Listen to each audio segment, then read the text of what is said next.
नमस्कार, नमो बुद्धाय, जय भीम, जय पेरियार, जय ललई जी। आप सभी का जागो पंच में बहुत बहुत स्वागत।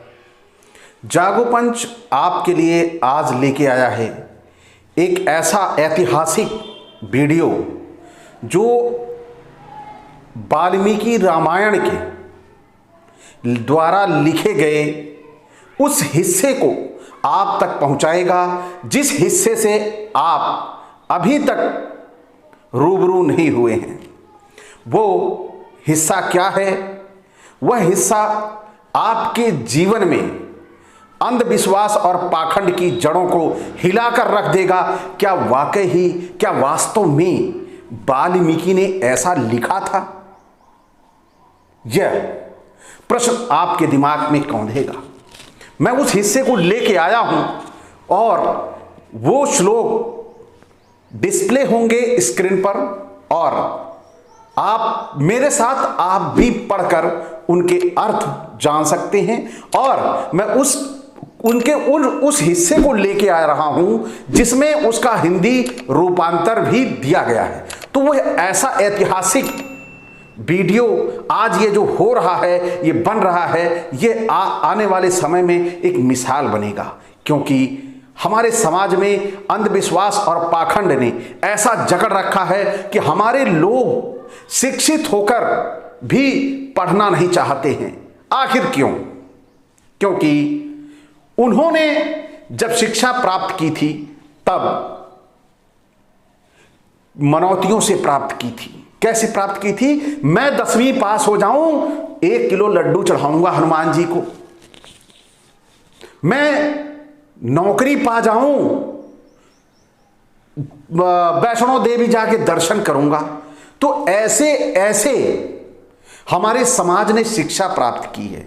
लेकिन हमारे समाज को यह आभास नहीं कि ये जो शिक्षा आपने प्राप्त की है, यह शिक्षा प्राप्त आपको संविधान के द्वारा मिली है, वरना पहले तो शिक्षा का अधिकार ही नहीं था। तो साथियों, आज मैं आपको वो हिस्सा आपके सामने, आपको पढ़ने की फुर्सत नहीं है, कोई बात नहीं, लेकिन आप मोबाइल तो चलाते हैं, यूट्यूब तो चलाते हैं। उस इन्हीं चीजों को आसान करने के लिए कि आपके पास पढ़ने की फुर्सत नहीं है, आपको किताब खरीदने के लिए आपके पास पैसा नहीं है, वाल्मीकि रामायण खरीदने के लिए पैसा नहीं है, क्योंकि आपने मनौतियों से सब कुछ हासिल कर लिया। लेकिन आप ये किताब नहीं खरीद सकते, भले ही उन्हीं मंदिरों और मनौतियों के बहाने आपने शिक्षा प्राप्त करके यहां तक अपना ये मुकाम हासिल किया है। तो आज मैं वो कौन सा हिस्सा आपके सामने लाने वाला हूं जो इतने विश्वास के साथ कह रहा हूं कि आपको झकझोर के रख देगा। क्या है वो? वो एक ऐसा वाल्मीकि रामायण में वाल्मीकि ने जो कुछ ऐसा लिख दिया है जो आपके मानस पटल पे जरूर ये छाप छोड़ेगा कि वास्तव में क्या ऐसा सचमुच आपको एक बार विश्वास नहीं होगा कि वाल्मीकि ने ऐसा लिखा है। लेकिन लिखा है तो लिखा है क्योंकि वह किताब के रूप में आज आपके सामने है।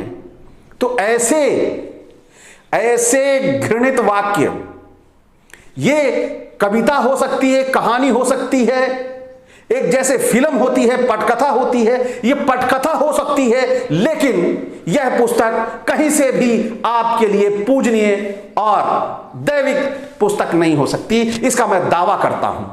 आज से 1 सप्ताह पहले मैंने ये वीडियो डाला था, एक पोस्टर डाला था YouTube पे कि मैं जल्द ही एक ऐसा वीडियो आपके सामने लेके आ रहा हूं जिस वीडियो को देखने के बाद आप फुल कॉन्फिडेंस से कहीं भी रामचरितमानस वाल्मीकि रामायण को फाड़ के फेंक सकते हैं, क्योंकि इसमें साक्षात एक नारी के साथ बलात्कार को पूरी प्राथमिकता दी गई है। बलात्कार को पूरी तरह से स्पष्ट तौर पर दिखाया गया है कि वह और वो किसके साथ बलात्कार हुआ, यह दिखाया गया है। तो मैं आज आपको जानकारी दूंगा इस विषय में और विस्तृत जानकारी दूंगा।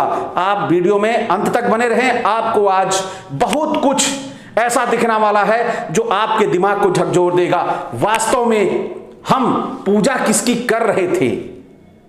आज हमारे समाज में कोई भी एक बच्चा, अभी उन्नाव की ही घटना को ले लो, वह एक 11 साल की बच्ची 5 दरिंदों के बलात्कार का शिकार होती है और वो दरिंदे जेल से जमानत पर जब निकलते हैं तो उस जिसका बलात्कार किया था उसके एक बच्चा भी था, उस बच्चे को किस तरह जलाया।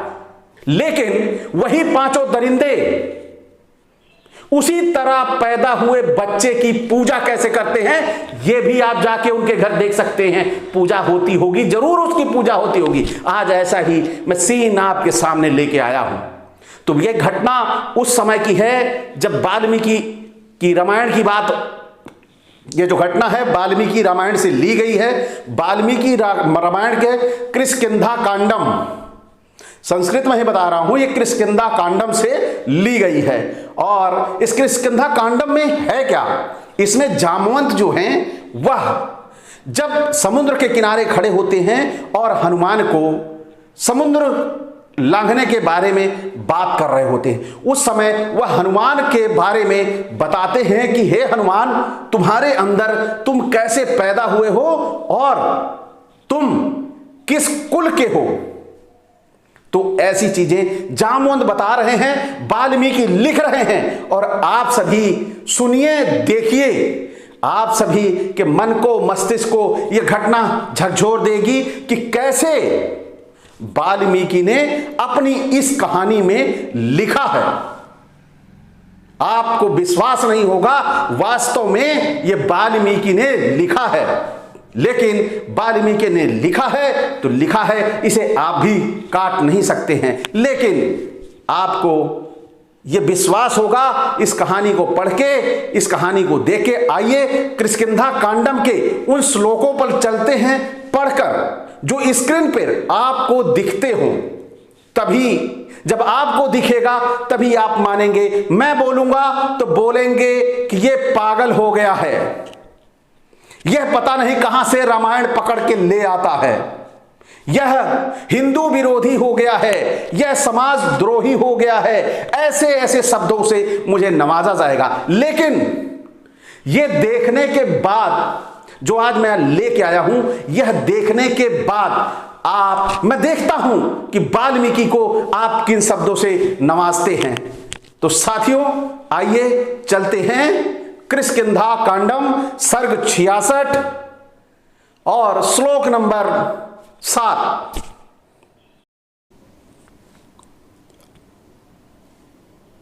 वाल्मीकि रामायण किष्किंधा कांड सर्ग 66 का श्लोक नंबर 8 से हम संज्ञान लेते हैं और यहीं से ही पढ़ने का काम करते हैं कि कैसे जामवंत ने हनुमान को अपनी बातें सारी बताई कि कैसे तुम्हारे जन्म की कहानी है, कैसे तुम्हारी उत्पत्ति हुई।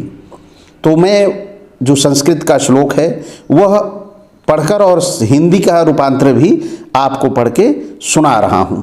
अप्सराश्रम श्रेष्ठा विख्याता पुंजिक स्थला अंजनेति परिख्याता पत्नी केसरिणो हरे विख्याता त्रिषु लोकेषु रूपेणा प्रतिमा भुवि अभिशापाद्भूत तात कपित्वे कामरूपणी दुहिता वानरेन्द्रस्य कुंजरस्य महात्मनः। वीरवर, तुम्हारे प्रादुर्भाव की कथा इस प्रकार है। पुंजिक स्थला नाम से विख्यात जो अप्सरा है वह समस्त अप्सराओं में अग्रगण्य है। तात एक समय शापवश वह कप योनि में अवतीर्ण हुई। उस समय वह वानर राज महामुनीश्व कुंजर की पुत्री इच्छानुसार रूप धारण करने वाली थी।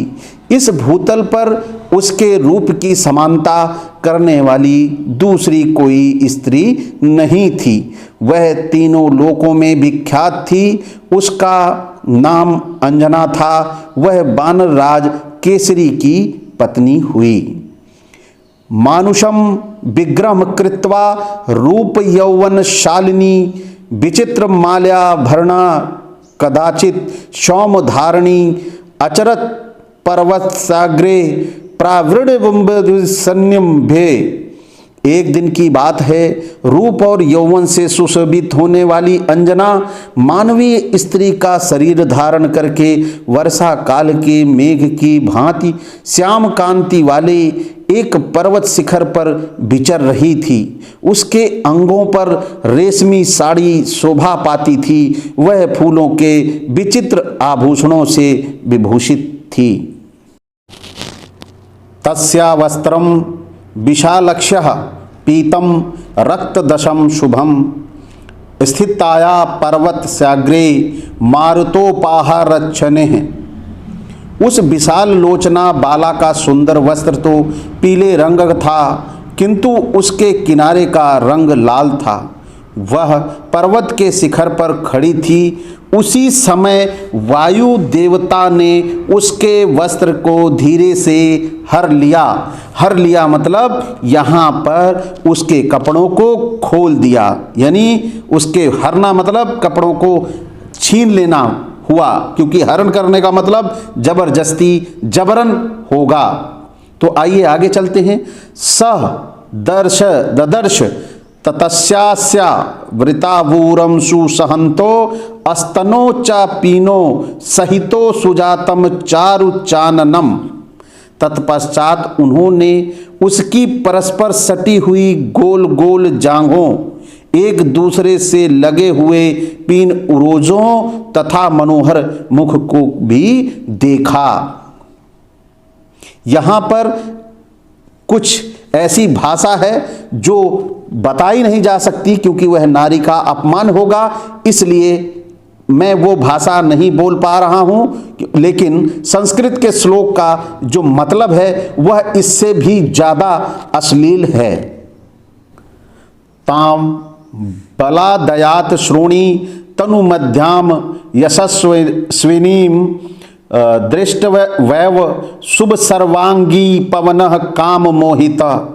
उसके नितंब ऊंचे और विस्तृत थे। कटिभाग बहुत ही पतला था। कटिभाग का मतलब यहाँ कमर से है, जो कि स्पष्ट भाषा में यहाँ हिंदी में उसका रूपांतरण नहीं दिया गया है। उसके सारे अंग परम सुंदर थे। उस प्रकार बलपूर्वक यशस्विनी अंजना के अंगों का अवलोकन करते पवन देवता काम से मोहित हो गए। काम से मोहित हो गए यानी उनके मन में बहुत ही बुरी गंदी भावनाएं अंजना के प्रति आ गईं। तो यहाँ पर वाल्मीकि ने जो दर्शाने का प्रयास किया है, यही आशय था कि आप तक पहुँचाएं और आप अपने आँखों से देखें कि वाल्मीकि ने आखिर इस दैविक पुस्तक में लिखा क्या है। आइए। सह ताम भुजाभ्याम दीर्घाभ्याम पर्यस्वजत मारुतः मनमन था विष्ट सर्वांगो गतात्मा ताम निंदित ताम। उनके संपूर्ण अंगों में काम भाव का आवेश हो गया। मन अंजना में ही लग गया। उन्होंने उस अनिग्ध सुंदरी को अपनी दोनों विशाल भुजाओं में भरकर हृदय से लगा लिया। क्या यह जो लिखा गया है, यह क्या आपको किसी कामसूत्र की कहानी या पूर्ण कहानी जो आज वीडियो में आप देखते हैं, क्या आपको लगता है क्या ये उससे अलग है? अगर लगता है तो निश्चित तौर पर पहले की भाषा ही ऐसी थी कि हम इस भाषा में, अगर उस समय वाल्मीकि ने लिखा है, जब हम इस भाषा को आज भी नहीं बोल सकते हैं जो वाल्मीकि ने अपने पुस्तकों में दर्ज की है, यह बहुत ही शर्मनाक है। सातु तत्रैव संभ्रांता सुव्रता वाक्यम मां ब्रवीत एक पत्नी व्रतमिदम को नाशयुत मिच्छति। अंजना उत्तम व्रत का पालन करने वाली सती नारी थी, अतः उस अवस्था में पढ़कर वह घबरा उठी और बोली, कौन मेरे इस पति व्रत को नाश करना चाहता है। अंजनाया वचः श्रुत्वा मारुता प्रत्यभाषत ना त्वाम हिंसामि श्रोणी माँ भूत ते मनसो भयम। अंजना की बात सुनकर पवन देव ने उत्तर दिया, सुश्रोणी, मैं तुम्हारे एक पत्नी व्रत का नाश नहीं कर रहा हूं, अतः तुम्हारे मन से यह भय दूर हो जाना चाहिए। मन सास्मि गतो यत त्वाम परिव्यज्य यशस्विनी वीर्यवान बुद्धि संपन्न स्तव पुत्रो भविष्यति। यशस्विनी, मेरे अव्यक्त रूप से तुम्हारा आलिंगन करके मानसिक संकल्प के साथ तुम्हारे साथ समागम किया है। इससे तुम्हें बल पराक्रम से संपन्न एवं बुद्धिमान पुत्र प्राप्त होगा। यहाँ पर आपको ये लग गया होगा कि जैसे आज के समय में महिलाएं अक्सर पुरुषों के बहकावे में आकर ऐसे कदम उठा जाती हैं कि जिससे उनके साथ ऐसी दुर्घटनाएं हो जाती हैं। आपको तुरंत याद आ गया होगा कि कैसे बहकाकर फिर ये आरोप आता है कि नहीं, इसने मुझे शादी के लिए कहा था और शादी नहीं की और FIR करवाने पहुंच जाती हैं। तो वही घटना बिल्कुल है, लेकिन यहां पर सामने वाला बहका कैसे रहा है, यह देखिए कि तुम्हें कैसे बुद्धिमान पुत्र प्राप्त होगा। यह बहकाना क्या आपको लगता है कि उचित है? आइए अगले श्लोक पे चलते हैं। महासत्वो महातेजा महाबल पराक्रम लंघने प्लवने चैव भविष्यति मया सम। वह महान धैर्यवान, महातेजस्वी, महाबली, महापराक्रमी तथा लांघने और छलांग मारने में मेरे समान होगा। एवं मुक्ता तत्स्तुष्टा जननी ते महाकपे गुहायाम त्वाम महाबाबहो प्रजज्ञ प्लवगर्भ। महाकपे वायुदेव के ऐसा कहने पर तुम्हारी माता प्रसन्न हो गई। महाबहो वानर श्रेष्ठ, फिर उन्होंने तुम्हें एक गुफा में जन्म दिया। ये है हनुमान की कहानी, जहां पर जामवंत ने हनुमान को सुनाई थी। क्या यह कहानी देख के आपको यह महसूस नहीं होता किस प्रकार पवन देवता वायु ने हनुमान की मां अंजनी को बहकाकर उनके साथ दुष्कर्म किया? और यदि आज वही समय आज होता तो इस तरह के दुष्कर्म बच्चे को आप क्या कहते? यह निर्णय आप करेंगे, क्योंकि यह वाल्मीकि ने लिखा है। मैं बोलूंगा कि यहां पे बलात्कार हुआ, मैं बोलूंगा यहां पर अपहरण हुआ कपड़ों का, कपड़े उतारे गए जबरन, तो आप कहेंगे कि आप समाज को बहका रहे हैं। तो यह निर्णय मैं नहीं लेता, यह निर्णय आपके ऊपर छोड़ता हूं। क्या अंजनी के साथ बलात्कार हुआ? यदि हुआ तो आप कमेंट करके जवाब दें।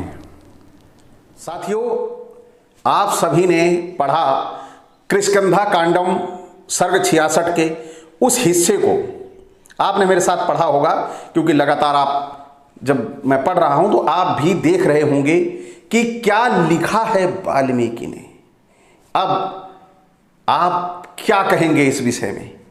कैसे पवन देव अंजनी के वस्त्र को, उस पीली साड़ी लाल गोटेदार, जहां देखकर इसे उनका दिमाग डोल जाता है, कैसे वो उनके कपड़े हर लेते हैं। ये वाल्मीकि ने लिखा है। अगर मैं बोल देता तो शायद रासुका मेरे ऊपर लगा दी जाती, लेकिन यहां वाल्मीकि बोल रहे हैं और वाल्मीकि के ऊपर कोई रासुका नहीं लगेगी, क्योंकि जो संस्कृत में वाल्मीकि ने लिख दिया है वह हमारे भोले भाले भावना आहत गैंग को यह समझ आने वाली नहीं, पल्ले पड़ने वाली नहीं है। तो यह वाल्मीकि के ऊपर केस नहीं करेंगे। और जब मैं साक्ष्य सहित नहीं रहूंगा, साक्ष्य सहित नहीं आऊंगा, तो यह भावना आहत गैंग सबसे पहले मेरे ऊपर रासुका लगवाने के लिए दौड़ पड़ेगी। क्यों? क्योंकि इनके ग्रंथों में इनकी कुत्सित मानसिकता भरी पड़ी है। ये उस मात्रा में भरी पड़ी है कि पूरा का पूरा 75% वाल्मीकि रामायण अपने बाप की औलाद ही नहीं है। क्या उस समय इतने नपुंसक लोग हुआ करते थे? जितने भी पैदाइश है पूरी की पूरी नियोग प्रथा की देन है। राम को उठा लीजिए, राम भी यज्ञ के जरिए पैदा हुए। और आते हैं हनुमान जी, हनुमान जी भी आप तो पढ़ चुके हैं कैसे पैदा हुए। इसी तरह पूरा रामायण वाल्मीकि का भरा पड़ा है और इसे हम दैविक पुस्तक और ईश्वरीय पुस्तक मान ले रहे हैं। क्या हमारे दिमाग में कचरा इतना अधिक है कि हम सोच समझ नहीं पा रहे?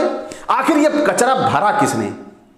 इन सब चीजों को आप देखकर कि वाल्मीकि रामायण में ऐसे ऐसे शब्दों का इस्तेमाल किया गया है जिसे मैं वास्तविक रूप से इस विषय में मैं बहुत कहना चाहता हूं, बहुत बोलना चाहता हूं, लेकिन मैं बोल नहीं पा रहा हूं क्योंकि यह एक नारी के सम्मान की बात है।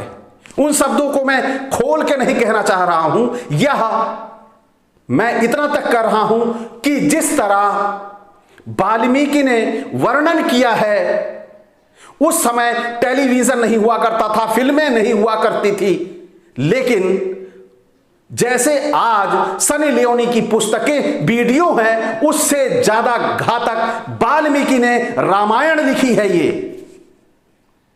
अब जिस तरह का वर्णन वो कलम से अपनी कर रहे हैं संस्कृत भाषा में, क्या आपको लगता नहीं कि वो कौन सा चित्र बनाने की कोशिश कर रहे हैं, कौन से पॉर्न को बनाने की कोशिश कर रहे हैं वो? लेकिन हमारा समाज इतना धर्मांध और मतांध है कि वह अपने दिमाग को खोलना नहीं चाहता। आखिर क्यों? आप पढ़िए, इनके ग्रंथों को पढ़िए, इनके ग्रंथों में सारी गंदगी आपके सामने से आ जाएगी और आपका ब्रेन वॉश हो जाएगा और आप ब्राह्मणवाद से मुक्त हो जाएंगे। और जिस दिन ब्राह्मणवाद से मुक्त हो गए, ये कुर्सी पे ये जो बैठे हुए हैं अकले टकले सन्यासी, ये सब कोई नहीं मिलेगा आपको। मिलेगा तो कोई आपका समाज का भाई। तो आप सभी से आग्रह, विनम्र निवेदन कि आप सभी पढ़ने की आदत डालिए और इनके ग्रंथों को खोज खोज कर पढ़िए। इन्होंने जब लिखा कि शूद्रों को शिक्षा नहीं देनी चाहिए, शूद्रों को शिक्षा नहीं प्राप्त होनी चाहिए, इनके कानों में शीशा पिघला के डाल दो, तो वहीं पे सतर्क हो जाओ कि हमारे पूरे विनाश की लीला इन्हीं ग्रंथों में लिखी गई है, इसी में लिखा गया है। ये छिपा क्यों रहे हैं उसे? ये क्यों नहीं आपको पढ़ने देना चाहते? जरूर इसमें वो कूड़ा भरा पड़ा है और ये कूड़ा मैं खोद के लाया हूं, ये कूड़ा मैं खोद के लाया हूं सच्ची रामायण के जरिए।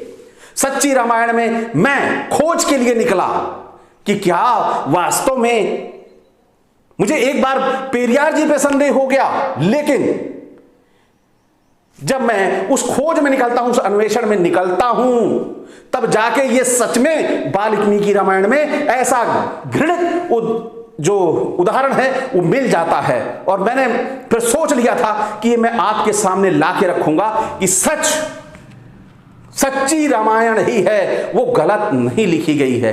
आप उदाहरण सहित देख चुके हैं। यदि आप सभी को ऐसा लगता है कि रामायण जो है एक तरह से एक अश्लील पुस्तक है और एक अनियोजित तरीके से परिवारों को चलाने का पूरा पुथन्ना है, जहां पर आप बच्चे पैदा करने में फेल हो, यज्ञ करवाइए, यानी किसी दूसरे का सहयोग करिए, किसी को पता ना लगे, यज्ञ के जरिए बच्चे पैदा करवा लीजिए। ऐसे ऐसे ग्रंथों को हम ईश्वरीय पुस्तक कैसे बोल सकते हैं? यदि जो बोल सकता है निश्चित ही वह, मैं तो मानो उसे नहीं मानूंगा, वह उसे मैं पशुवत ही मानूंगा, क्योंकि वह अपनी सोच से बहुत परे है। वह ईश्वर के आगे और इन आडंबरियों के आगे नतमस्तक होकर झुक गया है, अपने दिमाग को वो कुछ नहीं समझता। तो साथियों, अगर आप सभी को ये वीडियो अच्छा लगा हो तो आप सभी लाइक करें, और जो हमारे नए साथी आज ये जो देख रहे हैं, सब्सक्राइब करना ना भूलें और बेल आइकन की घंटी दबाएं, जिससे हमारा आगे जो वीडियो आ रहा है उस वीडियो को जल्दी से जल्दी आप तक पहुंच जाए और आप देखें। कि अंधविश्वास और पाखंड हमारे समाज में किस तरह कूट कूट कर भरा गया है। तो साथियों, मिलते हैं अगले वीडियो में पाखंड और अंधविश्वास की पोल खोल। नमस्कार।